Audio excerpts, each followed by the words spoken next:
La Bible dit que Judas, tes frères se prosterneront devant toi. Ça, c'est Genèse 49, verset 8. Mais quand tu lis toute ta Bible, tu ne verras nulle part où les frères de Joseph, de Judas se sont prosternés devant Judas. Il n'y en a pas. Mais Dieu a dit, tes frères vont se prosterner devant toi. Mais quand vous lisez votre Bible, vous allez voir qu'en réalité, les frères se sont prosternés devant Joseph. Parce que quand ils sont arrivés en Égypte, et que Joseph les avait attrapés, la Bible dit que tous se sont prosternés. Notre Seigneur, est-ce que vous me suivez, frère? Suivez-moi bien, parce que je suis en train de toucher les profondeurs de l'écriture. Physiquement, nous n'avons pas vu les frères de Judas se prosterner devant Judas. Mais physiquement, nous avons vu ces frères, Judas y compris, Judas, se prosterner devant Joseph. Donc en réalité, cette prophétie de Genèse 49, quand Jacob parlait de Judas, Jacob ne voyait pas le Judas qui était devant lui. Jacob voyait le véritable Judas qui était Joseph. Pourquoi? Parce qu'il a fallu qu'on vende Joseph. Oh, nous disons, la vente de Joseph, c'est la mort de Jésus. Il arrive en Égypte, il interprète les songes. Une fois qu'il a interprété les songes, on l'élève. Il vient maintenant s'asseoir sur le trône. Donc, Joseph devient le roi en Égypte. Est-ce que vous voyez? Donc, en réalité, c'est Joseph-là qui est le véritable Judas. C'est pourquoi tout le monde devait se prosterner au devant de lui. La Bible dit ceci, frère. Quand Joseph passait, tous les Égyptiens se prosternaient. Est-ce que vous voyez ça? J'aime ça. Or, les Égyptiens, c'est nous, les nations. À la vie de Joseph, tous, nous nous prosternons. Les frères de Joseph, dans la chair, c'est-à-dire Israël, lui aussi vient, il se prosterne. C'est-à-dire qu'elle est les nations, et les juifs, tout le monde doit se prosterner devant Jésus, qui est le véritable Joseph. C'est pourquoi Paul dit, lui qui était égal avec Dieu, n'a pas considéré comme une proie à arracher d'être égal avec Dieu. Il s'est humilié. Vous voyez? Donc les lions qui deviennent le veau. Jusqu'à devenir semblable à un homme. Mourir comme un homme. Ressusciter. Paul dit ceci. C'est pourquoi Dieu l'a souverainement élevé. Et lui a donné le nom qui est au-dessus de tout nom. Est-ce que vous me suivez? Amen. Le nom de Jésus, c'est un nom qui est... J'ai toujours scandalisé les gens. Le nom de Jésus est au-dessus du nom de Dieu. Est-ce que vous voyez? Le nom de Jésus, c'est un nom au-dessus de Dieu. Donc il est au-dessus de tous les noms. Tous les noms que tu peux imaginer. Oh non, Jéhovah Jireh, Jéhovah Shammah, Sabaoth. En réalité, le nom de Jésus est au-dessus. Amen. Amen.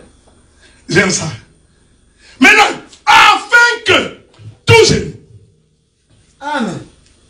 Cette chose-ci va te scandaliser.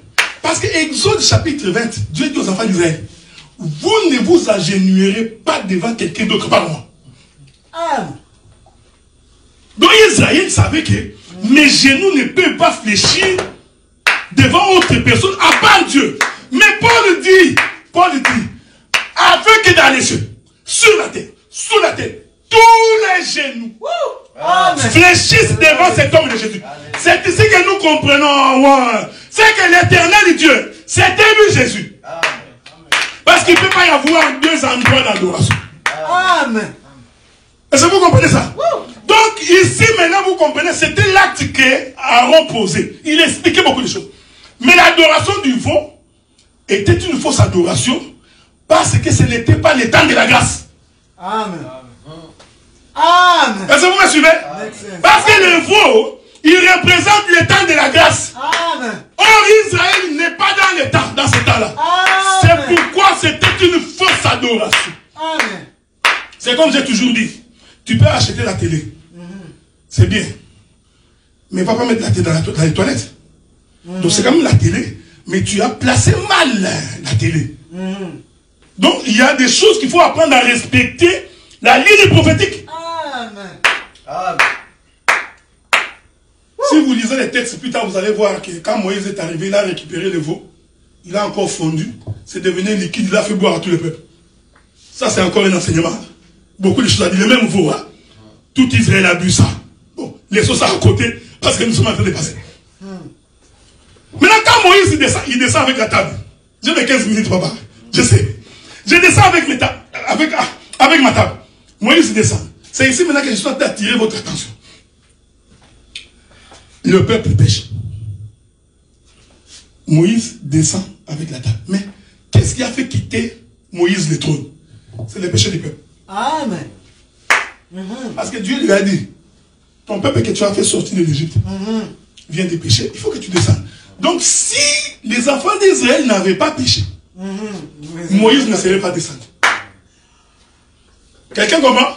Donc, j'aime l'imaginer, frère. Donc la descente de Moïse, c'était en fonction du péché du peuple. Ici, maintenant, nous expliquons la venue du Seigneur Jésus-Christ. Est-ce que vous comprenez? Jésus n'était pas venu par plaisir. Ce qui a fait que la nuée s'est déchirée. Ici, j'ai dit beaucoup de choses, frère. Parce que Moïse était dans le corps de Dieu. Donc, il était dans la nuée. Le Père est en moi, je suis dans le Père. Est-ce que vous voyez cette écriture? Donc, Moïse, ici, c'est le Fils qui est dans les seins de la nuée. La nuée, ici, c'est Dieu. Mais puisque le peuple a péché, le Père s'est déchiré. C'est vrai ça? Dans leur détresse, ils invoquèrent l'Éternel. L'Éternel leur a envoyé sa parole. La parole, en fait, c'était le Fils qui sort du sein du Père. La nuée s'est déchirée. Maintenant, Moïse commence la descente. Je veux que vous me suiviez bien, frère. Donc, Moïse est descendu à cause du péché. Il descend avec l'écriture de Dieu. Parce que la Bible dit que Dieu lui-même avait écrit dessus. Écoutez maintenant. Il arrive, je ne sais pas par où il était arrivé. Mais l'écriture dit qu'il arrive. Il voit le peuple en train de chanter et de danser. Donc vous comprenez, frère. Chanter et danser, ce n'est pas un problème. Il y a des églises qui chantent, qui dansent. Vous savez, même à un moment donné, Josué a dit à Moïse, oh, ça c'est un chant de guerre. Moïse dit non, ça c'est pas un chant de guerre. Ça c'est un chant de gens qui mangent et qui boivent. On a des églises comme ça. Le veau d'eau est dans les temples. Mais ils sont en train de danser. Ils sont en train de chanter. Mais cependant, leur adoration est une fausse adoration. Amen. Je vais vous dire une chose. Souffrez, je vous avais dit que pendant cet enseignement, beaucoup ne vont pas m'aider. Tout concert, les concerts qu'on appelle concerts chrétiens, c'est anti-biblique. Anti-doctrine. Ce n'est pas conforme à la parole. Je sais que ça va vous énerver. Vous suivez le conseil de Amadjabou, Pâques 2021, Pâques 2024. Je vous dis que tout ça là, c'est contraire à la pensée de l'Écriture. Amen. La Bible dit, les jours où David va récupérer l'arche dans la maison d'Obédédom. Juste dans le livre de 2 Chroniques, je crois. L'Écriture dit, David dit aux sacrificateurs, portez l'arche. Les sacrificateurs ont porté l'arche. Ne pouvaient porter l'arche qu'un sacrificateur. Amen. De la lignée d'Aaron. L'Écriture dit, une fois qu'on porta l'arche, maintenant, David va maintenant aligner les chantres et les chantres. Hein? Les chanteurs et les chanteuses. Ils étaient en train de chanter à cause de la présence de l'arche. Je vais répéter ça, frère. Israël chante quand l'Éternel est au milieu d'eux. Quand Dieu n'est pas au milieu, Israël ne chante pas. En d'autres termes, le chant d'Israël, c'est pour donner la louange à l'arche. On ne peut pas chanter pour qu'on nous voie. Donc cet esprit-là de se tenir devant, avec les moutouaches, du plaisir dans votre moutoche. Vous comprenez que la pensée de cette chose est charnelle. D'abord, Israël ne peut pas chanter s'il n'y a pas la parole. En d'autres termes, frère, s'il n'y a pas la parole, pas de chant. Amen. Même quand vous faites une journée d'adoration, rassurez-vous que vous avez l'arche au milieu de vous. C'est pourquoi vous allez remarquer des gens, s'il ne chante pas, il est en colère. Oh non, moment enlevé pour ne pas chanter. Vous voyez? Parce que son esprit est qu'il doit chanter devant pour que les gens le voient. Mais si c'est seulement pour chanter Dieu, même si tu es dans les bancs, tu peux chanter pour Dieu. Donc vous comprenez que être devant ici, ce n'est pas pour Dieu qu'il chante. Est-ce que vous comprenez ce que nous disons? Nous avons vu des gens.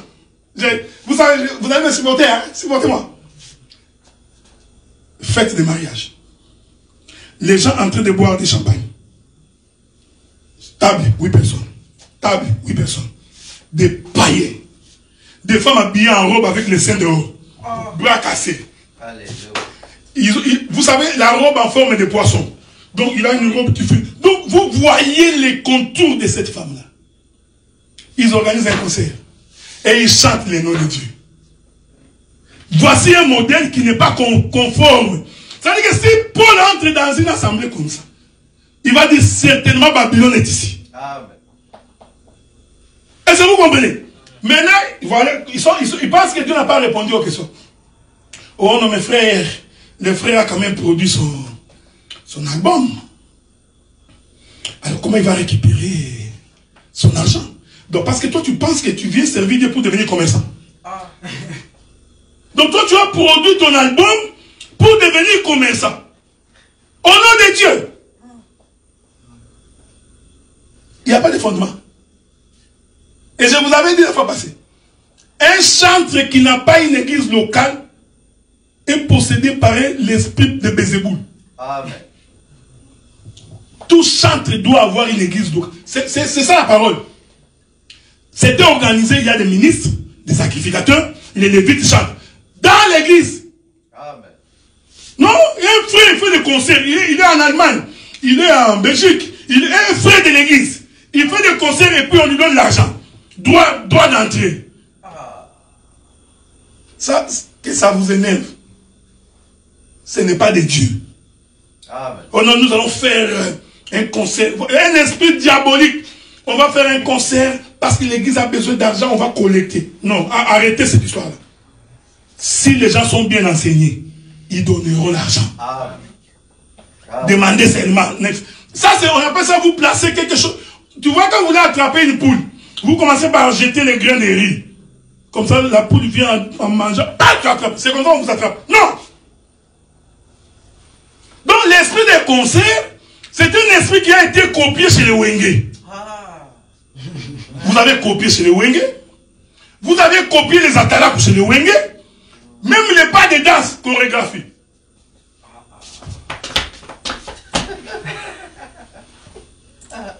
Mes frères, c'est quoi cette histoire-là? Vous savez, frère, ça paraît beau. Même quand vous regardez les images, c'est très beau. Mais je vous dis que c'est du diable. Amen. Vous savez les jours où Caïn et Abel sont allés sacrifier? Allez observer l'hôtel de Caïn. C'était un très bel hôtel. Parce qu'il était cultivateur. Donc il avait choisi les meilleurs fruits. Il l'a mis dans son hôtel. C'était beau. Mais l'hôtel d'Abel, c'était un hôtel sanguinaire. Parce qu'il lui avait égorgé l'animal. Le sang coulait. C'était pas beau à voir. Mais Dieu avait agréé ça. Le problème de Dieu, c'est le modèle. Quand le modèle est de Dieu, on s'en fout de la décoration. Commencez d'abord par vérifier le modèle avant de faire la décoration. Parce que la décoration est trompeuse. Mais la nature intérieure doit être connue. Donc ces choses ne sont pas les modèles de Dieu. Donc Israël était en train de louer, de chanter, de manger, de boire. Mais pourtant c'était une fausse adoration. Regardez frère. Moïse prend, la Bible dit, c'est l'écriture que nous avons lu. Il prend la table, il le jette. Quand vous lisez les textes, la Bible dit que cette table s'est brisée au bas de la montagne. Est-ce que vous me suivez? Donc, tout le temps que la table était venue d'en haut, elle n'était pas brisée. La table vient se briser au bas de la montagne. Maintenant, prenons la montagne. La montagne a un sommet, il a un milieu, et il a le bas de la montagne. Moïse est sorti du sommet pour que la table qui est l'écriture de Dieu, c'est-à-dire la main de Dieu, que cette table vienne se briser au bas de la montagne. Or, quand vous prenez cette chose ici, vous allez voir que en réalité, le sommet de la montagne, c'est le ciel. Le bas de la montagne, c'est la terre. Prophétiquement, l'Écriture nous enseignait que c'était la mort de la pierre. Mais cette mort est constatée au bas de la montagne. Je suis en train d'insister ici parce que c'est très profond. En d'autres termes, Jésus-Christ est venu mourir sur la terre. Il ne peut pas mourir au ciel. C'est pourquoi j'avais dit une fois ici. Oh non, bien-aimé dans le Seigneur, quand les sacrificateurs entraient dans les lieux très saints, on mettait une corde à son pied pour que s'il meurt dans les lieux très saints, on puisse les tirer de haut. Ça, c'est une pensée charnelle, terrestre et diabolique. Parce que le lieu très saint, c'est la maison de Dieu. La Bible dit que Dieu habite les lieux très saints. Et dans le lieu très saint, il n'y a pas d'amour. Donc un sacrificateur, souverain sacrificateur, ne peut pas mourir dans les lieux très saints. Impossible. C'est pourquoi avant d'entrer, le souverain sacrificateur d'abord se purifiait. Donc quand il est là-bas, il est sans péché. Est-ce que vous comprenez? Donc la mort n'est possible qu'au parvis. Parce que c'est dans les parvis qu'on tuait les animaux, c'est là-bas qu'on sacrifiait. Donc nous comprenons que le parvis, c'est ça le bas de la montagne. C'est là le lieu de la mort. Mais le lieu très saint, c'est le sommet de la montagne. Personne ne peut mourir là-bas. C'est pourquoi il n'y a aucun sacrificateur qui est mort dans le lieu très saint. Parce que le sacrificateur doit mourir dehors. Il doit donc quitter l'éternité, passer par les airs, se retrouver sur la terre et mourir. C'est pourquoi le jour où Pierre a dit à Jésus, tu ne mourras pas. Jésus dit, arrière de moi Satan. Parce que je suis venu sur la terre pour mourir. Amen. Est-ce que vous comprenez? C'est ça la table qui se brise. Est-ce que vous me suivez? C'est ça le brisement de la table. C'est-à-dire, c'est la mort de celui qui quitte le ciel. Je vais dire une chose ici, je veux vraiment que vous m'écoutiez. Mais quand la table est tombée, c'était juste une pierre, les deux tables. Mais en tombant, elle se brise. C'est-à-dire, elle devient morceau, morceau, morceau, morceau de pierre. Est-ce que vous me suivez? Donc, lui qui était unique, en descendant, il devient plusieurs. C'est très important ce que je vais dire. C'est ici maintenant que vous allez comprendre Paul. Quand Paul parle que nous sommes les membres de son corps, c'est-à-dire que par l'amour, nous sommes dispersés. Je vais expliquer ça très bien.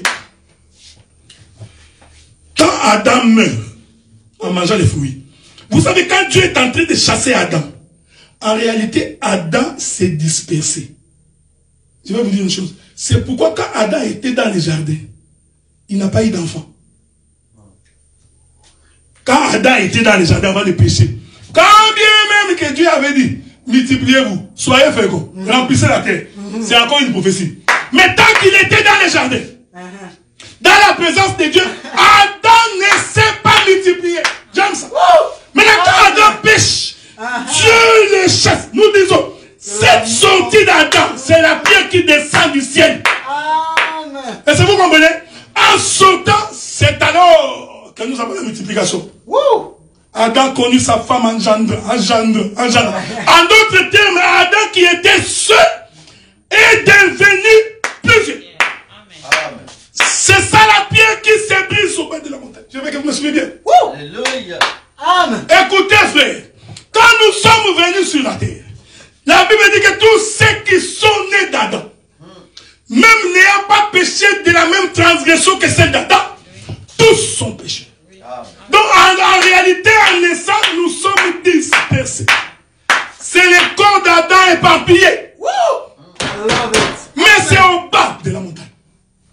C'est-à-dire sur la terre.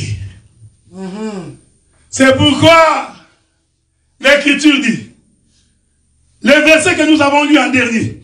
Maintenant Dieu dit à Moïse, taille-moi les pieds.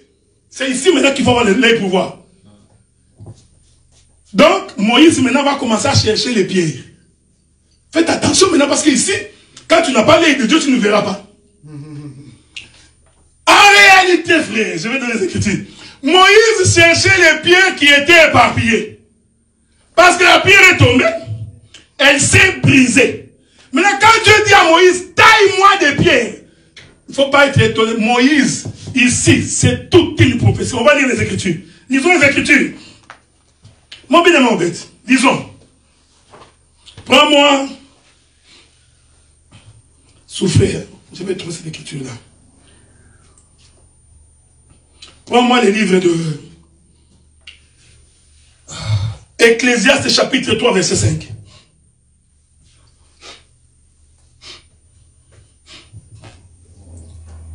Ecclésiaste chapitre 3, le verset 5. Je vais lire au nom de Jésus. Amen.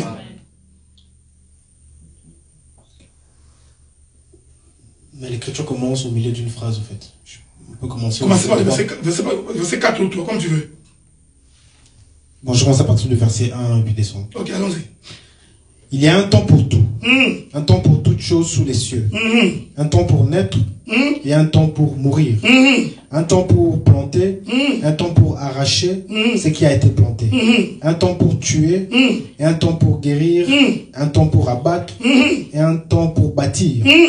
Un temps pour pleurer, un temps pour rire, un temps pour se lamenter et un temps pour danser. Verset 5. Un temps pour lancer des pierres et un temps pour ramasser des pierres, un temps pour embrasser, un temps pour s'éloigner des embrassements. Non, répète-moi le premier verset. Verset 1. Il y a un temps pour tout, un temps pour toutes choses sous les cieux. Continuons. Verset 2. Un temps pour naître. Voilà. Et un temps pour mourir. Doucement. Il y a un temps pour naître et un temps pour mourir. Nous expliquons, je suis en train d'expliquer la pierre qui descend de la montagne. Parce que la pierre qui est en train de descendre, c'est une naissance. Amen. Je vous ai dit que c'est Jésus qui vient sur la terre. Salomon dit, il y a aussi un temps pour mourir. Donc, c'est-à-dire la pierre dispersée. Continue le verset 3. Verset 3. Un temps pour tuer. Voilà. Et un temps pour guérir. Un temps pour abattre. Voilà. Et un temps pour bâtir. Verset 5. Saute-moi ce verset 5. Un temps pour lancer des pierres et un temps pour ramasser des pierres. Tu peux t'arrêter là, mon frère. Amen. Vous lisez les textes. Le sage Salomon explique 2 temps. Il y a toujours un temps pour détruire, pour construire. C'est vous que vous voyez ça? Il y a un temps pour s'aimer et pour récolter. Je suis en train d'expliquer pourquoi Dieu a dit à Moïse d'aller tailler des pierres. Parce que les pierres étaient dispersées. C'est un temps.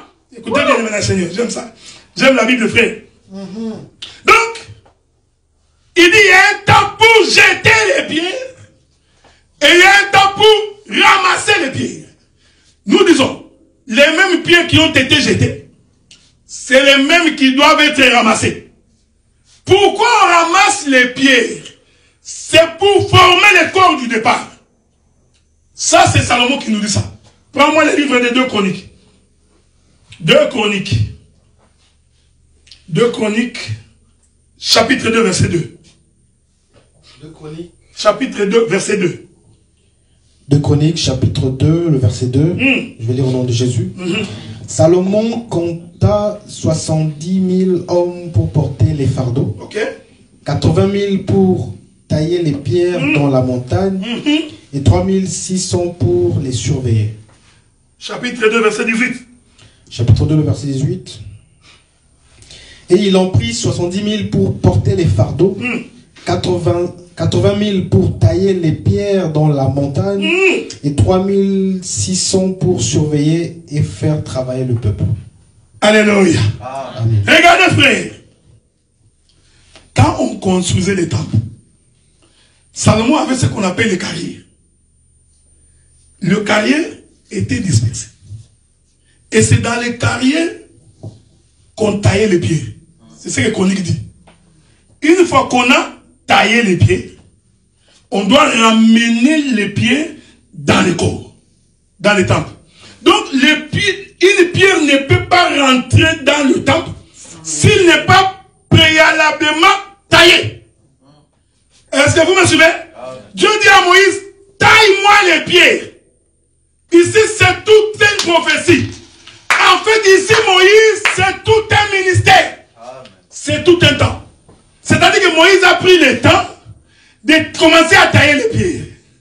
Or, le temps où Moïse est en train de tailler les pieds, c'est ce temps-là que Esther est en train de passer pendant 12 mois pour les préparer. Est-ce que vous me suivez, frère?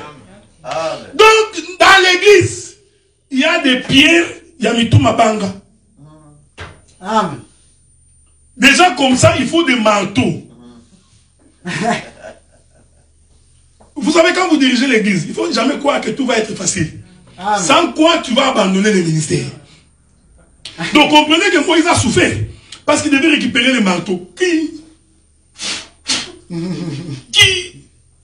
Les bandits, têtu. Même quand tu lui dis la chose la plus simple, il refuse de comprendre. Récupérer les manteaux. On ne peut pas se fatiguer. C'est ça l'œuvre ministérielle. Récupère les manteaux. Bon. Et je t'informe que quand on frappe, ça fait mal. Amen. Tu vas l'écouter en train de dire, ces gens exagèrent. Ils sont des blagues. Ces frères-là ne m'aiment pas. Ils sont en train de me combattre. Non. Une pierre têtue. Il ne veut pas prendre la forme. Amen. C'est pourquoi la pierre pleure. Est-ce que vous me suivez? Donc, quand Moïse est en train de tailler les pierres ici, vous comprenez que c'est toute l'œuvre du ministère qui consiste à former les gens. Et chaque pierre vient avec sa forme. Tu vois, quand on est descendu sur la terre, chacun avait sa forme. Tu vois, l'autre est né avec une grosse tête. L'autre, gros ventre. Gros pied. Donc chacun avec ça. Mais le problème de Moïse, nous devons tous avoir la même forme. Amen. Donc pour entrer, vous devez tous être conformes à ce que Salomon veut construire. Est-ce que quelqu'un me comprend? C'est pourquoi nous disons, même quand tu lis que Moïse ramassa des pierres, en réalité, il n'a pas ramassé des pierres comme ça. C'est un langage pour dire que nous qui étions descendus de Dieu, dispersés dans le monde, maintenant le ministère doit nous récupérer. C'est ce qu'on appelle tailler des pierres. Et c'est vrai, c'est pourquoi je vous avais dit, lorsqu'un modérateur dit, Dieu a dit, j'aime ça, Jésus entre à Jérusalem, il dit aux enfants d'Israël, si vous ne m'adorez pas, Dieu est capable de susciter des pierres. Amen. Je vous avais dit non, lire c'est pas un problème. Lui il est en train de croire que Dieu parle vraiment des pierres. Les cailloux qui sont dehors là-bas. Dieu est capable de susciter. Mais si tu ne chantes pas pour Dieu, Dieu est capable de susciter des pierres. Des pierres vont... Non. Les frères Pierre répond à la question. Allons lire Pierre. Amen. Pierre répond à la question. Laissez-moi vous trouver cette écriture-là. Le frère Pierre, je crois, il dit ça. Allons-y. Je vais trouver l'écriture. Souffrez, hein, très vite, je cherche l'écriture là. Voilà. Il dit, Pierre dit ceci. Je n'ai pas encore trouvé l'écriture, attendez. Je ne sais pas si j'ai trouvé ça. 1 Pierre, chapitre 2, verset 5. 1 Pierre, chapitre 2, le verset 5. La Bible dit, et vous-même, comme des pierres vivantes, édifiez-vous pour former une maison spirituelle, un saint sacerdoce, afin d'offrir des victimes spirituelles agréables à Dieu par Jésus-Christ. J'aime ça. Amen, amen. Pierre dit, et vous, là il parle aux hommes, comme des pierres vivantes. 1, 2, édifiez-vous. Édifier veut dire construire. Ça vient du terme édifice. Édifiez-vous pour bâtir une maison.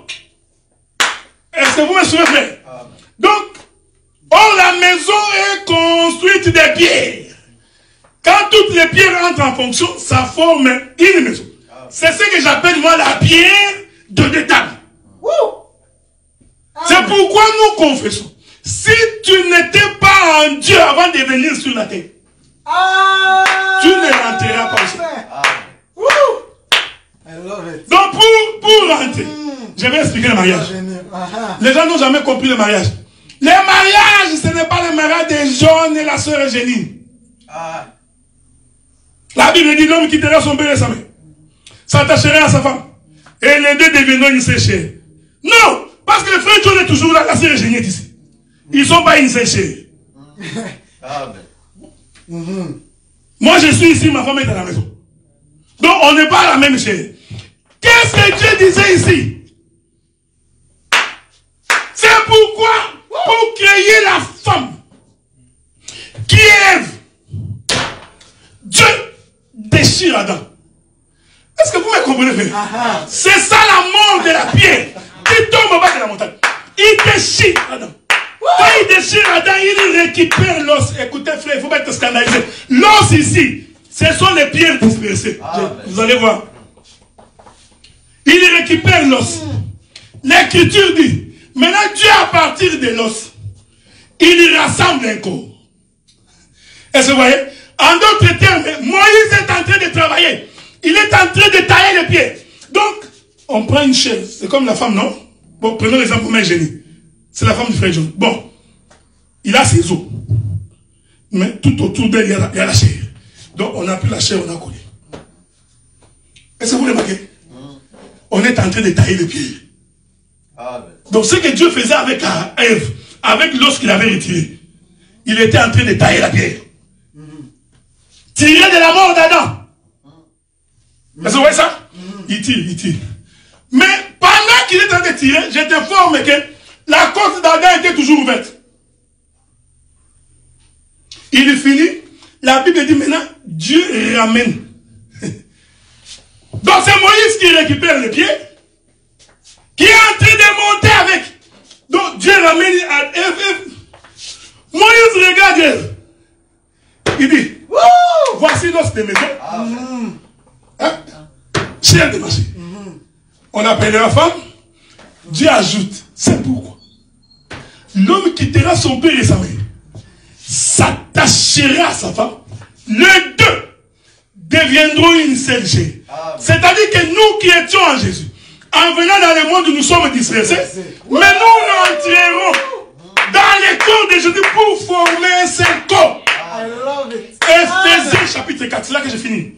Éphésiens chapitre 4. L'écriture explique ces choses. Éphésiens chapitre 4. Lis-moi à partir du verset 9. Éphésiens chapitre 4, à partir du verset 9. Je vais lire au nom de Non, Jésus. pardon mon frère. Commence par le verset 8. Éphésiens chapitre 4, à partir du verset 8. C'est pourquoi il est dit, étant monté en haut, il a emmené des captifs et il a fait des dons aux hommes. Arrête-toi un peu là-bas mon frère. Reste debout. C'est pourquoi il est dit. Étant monté en haut, il a amené des captifs. Mais tu vois, le verset qui suit va expliquer c'est quoi monter en haut. Allez-y mon frère. Verset 9. Or, que signifie il est monté?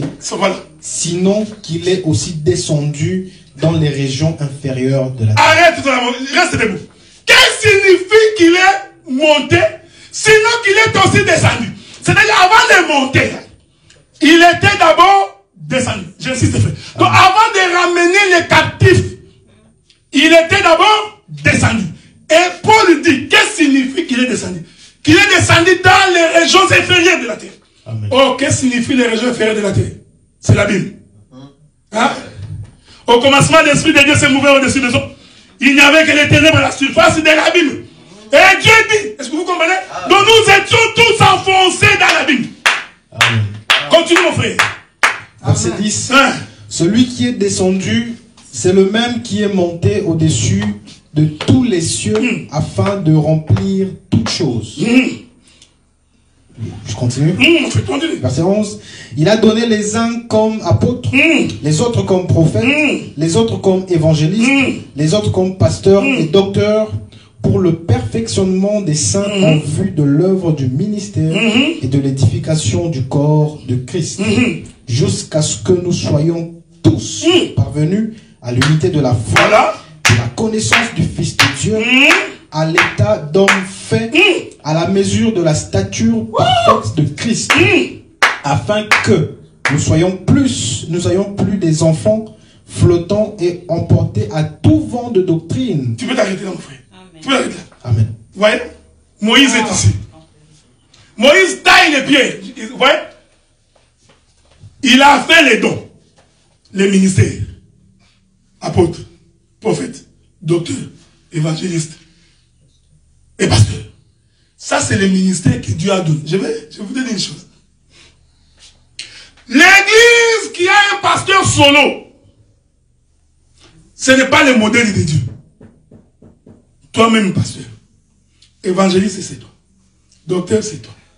Prophète, c'est toi. Conducteur de culte, c'est toi. Chanteur, c'est toi. Celui qui donne les communiqués, c'est toi. Ce n'est pas conforme à la parole. Dieu a fait en sorte que dans l'église, que nous ayons des différentes grâces. Amen. C'est pourquoi j'ai toujours dit, les grâces dans l'église sont complémentaires.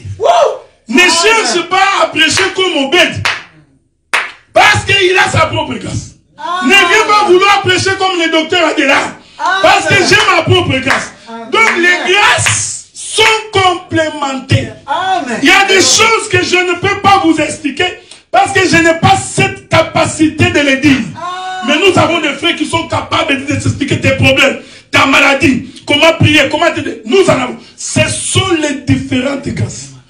C'est ça Moïse qui est en train de tailler les pieds. Est-ce que vous comprenez ce que nous disons? C'est ça Esther. La marche vers le palais royal doit passer par là. Tu ne peux pas voir le roi sans passer par ces choses. L'écriture dit, jusqu'à ce que nous atteignions l'unité de la foi. La stature parfaite du corps de Christ. Donc nous devons tous arrêter, en d'autres, que nous devenions un seul corps. L'homme quittera son père et sa mère. L'homme ici, c'est Jésus. Amen. La femme aussi quittera son père. C'est nous qui étions dans le monde. Nous quittons. Nous formons un seul corps avec Jésus. C'est pourquoi Paul dit, l'église est le corps de Christ. Donc Christ lui-même est le chef. Est-ce que vous voyez ça? Donc, il ne faut pas être scandalisé. Moïse n'a pas ramassé les pierres terrestres. Quand tu lis, si tu es un bon théologien, tu vas dire que ce sont les pierres terrestres. Mais si tu as l'œil de Dieu, tu comprendras que non, ce ne sont pas des pierres terrestres. Le même qui est descendu, c'est le même qui est monté. Mais en montant, il a ramené les captifs. C'est pourquoi je vous avais dit la fois passée, le jour où Jésus est ressuscité. C'est là que j'ai fini mon bien-aimé Obed. Le jour où Jésus est fait ressusciter. La Bible dit, les tombeaux s'ouvrirent. Les gens sont ressuscités. Je vous avais posé une question. À supposer que moi j'étais mort. Et que le jour où Jésus ressuscite, je suis ressuscité. Et que ma femme, pendant que moi j'étais mort, il s'est remarié. Parce que la Bible dit ça. Si le mari est mort, la femme peut se remarier et vice versa. Bon, moi j'étais mort. Ma femme a compris l'écriture. Il dit, ah, le frère de la répartie. Bon, sois rassuré, je ne vais pas mourir maintenant. Mais, ah, ma femme est partie. Mon mari est parti. Je me remarie. Bon, la femme se remarie. Jésus ressuscite. Comme je suis un saint, je sors du tombeau. Alors, il faut lire votre Bible, frère. La Bible n'est pas un roman. À supposer que vous comprenez les choses comme ça. C'est-à-dire, je vais rentrer chez moi. Parce que je suis ressuscité. Oh, toi tu viens d'où? Je suis sorti avec Jésus dans le tombeau. J'aime ces choses. Non, cette chose n'était qu'un témoignage. Pour dire que quand Jésus descendra sur la terre, il va rassembler les corps. Voyez-vous, par sa résurrection, il y a toute une femme qui va aussi être ressuscitée et monter avec lui. C'est pourquoi quand tu sèmes un grain, il tombe seul dans la terre. Mais quand il ressuscite plusieurs. La mort de Jésus a fait en sorte que nous soyons nombreux comme ça, mais dans son corps. Et pour être dans son corps, il faut respecter le modèle de Dieu. Amen. Il faut être en paix avec tout le monde, ne pas avoir un mauvais cœur, ne pas calomnier, ne pas insulter. ça fait partie des préparations pour rencontrer l'épouse. Et l'église a pour mission de préparer l'épouse à ces choses. Amen. Que le Seigneur vous bénisse. Amen.